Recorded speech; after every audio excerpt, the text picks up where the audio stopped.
हर्षोल्लास के साथ मनाया गया डॉक्टर भीमराव अंबेडकर का जयंती।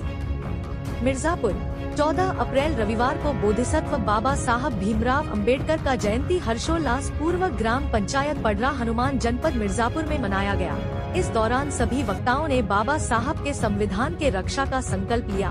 वक्ताओं ने कहा, बाबा साहब भीमराव अंबेडकर ने बहुत पहले ही यह भाप लिया था कि एक ऐसा समय आएगा जब कुछ स्वार्थी तत्व संविधान को समाप्त करने की कोशिश करेंगे। इसलिए उन्होंने पहले ही मनुवादी शक्तियों को विज्ञान के विकास का दुश्मन बताया था।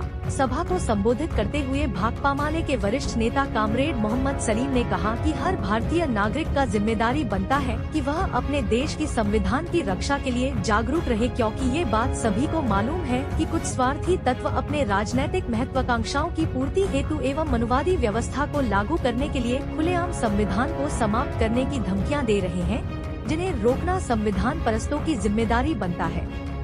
इस अवसर पर बतौर मुख्य अतिथि अपना दलेस की अनुप्रिया पटेल ने सभा को संबोधित करते हुए कहा कि बाबा साहब भीमराव अंबेडकर जी ने जो संविधान लिखा वह अपने आप में अतुलनीय विद्वता का प्रमाण है। आवश्यकता इस बात का है हम भारत के लोग हमेशा संविधान के प्रति नतमस्तक होकर उसका पालन करें। इस अवसर पर बीएपी प्रत्याशी मनीष त्रिपाठी, प्रधान एडवोकेट विजय कुमार, एडवोकेट राजेश गौतम, भाकपा माले नेता आशाराम भारती, सतीश गौतम, दिनेश बिहारी, श्रीरेश मणि, राजेश, मेवा, खालूराम, ब्रजेश लाल, सुशीला, सावित्री, नन्हकू, कल्लू राम, नंदलाल, सत्येंद्र, कमलेश मौर्य, सर्वेश कुमार प्रियतम, राजाराम यादव, नन्हेलाल, शिवशंकर, विश्राम भारती, पिंटू, जीतू, मुस्कान, हनुमान, अनिल इत्यादि भारी संख्या में लोग मौजूद रहे।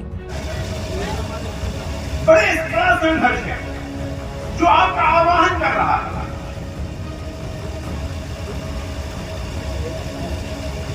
और मैं आपसे अपील करने आया कि सामाजिक मुक्तियों की लड़ाइयां राजनीतिक मंचों से और राजनीतिक आंदोलनों से निकलती हैं।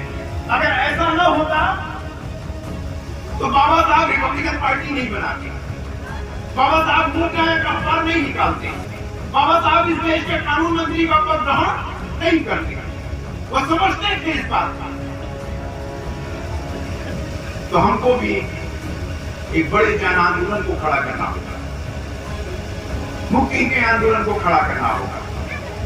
और दलितों की मुक्ति तभी संभव है जब इस देश के मेहनतकश की मुक्ति संभव है, क्योंकि इस देश का मेहनतकश शूद्र है। मुझे बड़ा अच्छा लग रहा है कि ललित सिंह यादव की वो लगी हुई है, और मैं चाहता हूं कि रामस्वरूप वर्मा जी की और चौधरी महाराज सिंह अर्जक संघ के जो हमारे प्रणेता हैं उनकी भी फोटो लगनी चाहिए, और फातिमा शेख की भी फोटो लगनी चाहिए। ये कंप्लीट कोलाज होना चाहिए सामाजिक मुक्ति के योद्धाओं का, ताकि हमारे बच्चे जान सकें कि किन्होंने सामाजिक मुक्ति की लड़ाई इस देश में लड़ी।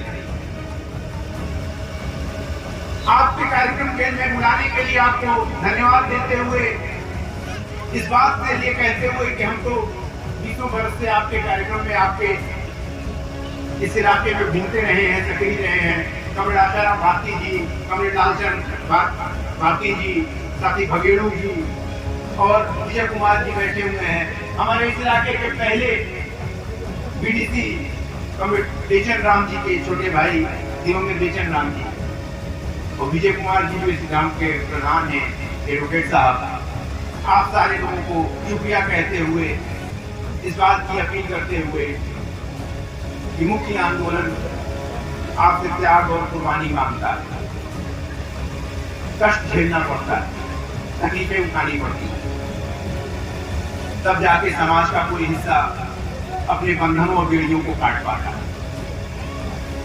हम लोग उस मुक्ति आंदोलन को तेज करेंगे, बाबा साहब के मिशन को तेज करेंगे, जातियों के विनाश के आंदोलन को तेज करेंगे, जातियों के नाश के सपने को हम पूरा करेंगे, भारत के संविधान की रक्षा हम करेंगे और वो ताकतें जो संविधान बदल देना चाहते, बस आपको विष्णु का 10वां अवतार घोषित कर दूंगा, दिल्ली से लेकर लखनऊ तक, पटना तक।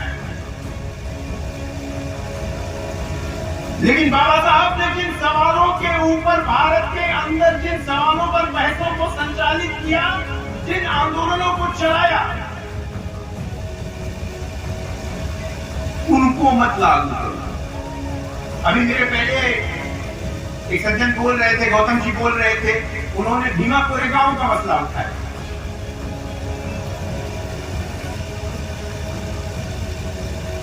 आज भीमा कोरेगांव का मसला उठाने पर इस देश के कुछ लोगों को जेल भेज दिया जाता है। 22 प्रतिज्ञाएं लेकर मंत्रिमंडल से बर्खास्त कर दिया जाता है। भीमा कोरेगांव का मसला उठाने पर जेल भेज दिया जाता है। बाबा साहब ने महातालाब मुक्ति आंदोलन खड़ा किया, पानी के अधिकार का सवाल, और आज पानी पीने पर पीट कर दलित बच्चे को मार दिया जाता है। दलित का बेटा घोड़ी पर बैठ के नहीं जा सकता। हद तो यह है कि मध्य प्रदेश के अंदर एक आईपीएस अधिकारी अपनी बारात निकालने के लिए प्रशासन से सुरक्षा मांगता है। सुरक्षा मांगनी पड़ती है आईपीएस अधिकारी। हम एक ऐसे समाज में रहते हैं, समाज की असलियत को पहचान लीजिए, जान लीजिए। ये समाज बदला नहीं है, इसकी समाज नहीं गई है, इसके अंदर की जातिगत नफरत नहीं गई है। ये आज भी आपसे उतना ही नफरत करता है जितना ये 1910 में आपसे नफरत किया करता था।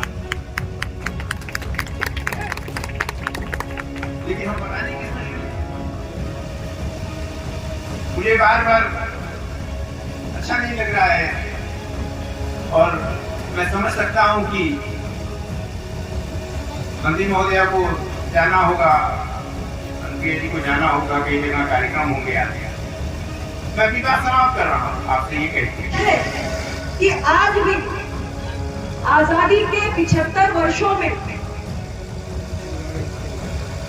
हमारे देश में, देश के अनेक हिस्सों में ऐसी घटनाएं सामने आती हैं जहां किसी दलित समुदाय से आने वाले किसी नौजवान को उसके विवाह के अवसर पर घोड़ी चढ़ने से रोका जाता है, या दलित समुदाय से आने वाले किसी व्यक्ति को पूजा स्थल में प्रवेश करने से रोका जाता है। मैं इस सत्य को नकार नहीं रही, किंतु मैं यह भी कहना चाहती हूँ कि 75 वर्षों में देश बिल्कुल नहीं बदला, ये अवधारणा भी पूर्णतया गलत है। सामाजिक परिवर्तन एक दिन में नहीं आते। समाज के परिवर्तन की गति धीमी होती है। 75 वर्षों में हमारा समाज बदला है, पूर्णतया नहीं बदला, इससे मैं सहमत हूँ। और हमारे दबे कुचले वर्ग के अंदर सामाजिक रूप से बहुत चेतना भी आई है, बहुत जागृति भी आई है, और अपने अधिकारों को प्राप्त करने के लिए आज उनके अंदर चेष्टा करने की भी हिम्मत है। और ये इसलिए क्योंकि धीरे धीरे शिक्षा का भी जागरण हुआ। हमारी आने वाली पीढ़ियों को हमें शैक्षणिक और बौद्धिक स्तर पर मजबूत करने की आवश्यकता है, क्योंकि जो शिक्षित होता है, जो बौद्धिक रूप से मजबूत होता है, उसे अपनी लड़ाई लड़ना भी आता है। तो बाबा साहेब के इस अत्यंत महत्वपूर्ण संदेश को हम जरूर ग्रहण करें और शिक्षित होकर सामाजिक समानता के संघर्ष को हम और तीव्रता प्रदान करें। आज के दिन पे हम सबका यही संकल्प होना चाहिए। आज हमारे युवाओं का भविष्य उज्जवल हो, ये जरूरी है, लेकिन महज हम सरकार की ओर देखें, ये आवश्यक नहीं। आज का जो परिवेश जिसमें हम जी रहे हैं, ये बदलता हुआ युग है और बहुत तेज गति से आगे बढ़ती हुई दुनिया है, जहां अवसरों की भी प्रचुरता है। और ऐसे में केवल सरकारों पर निर्भरता का हमारा नजरिया, हमारा दृष्टिकोण नहीं होना चाहिए। हमारे युवाओं को शैक्षणिक रूप से मजबूत होने के साथ साथ अपनी क्षमताओं का विकास करना चाहिए। हम जितनी तेजी से अपनी क्षमताओं को और ज्यादा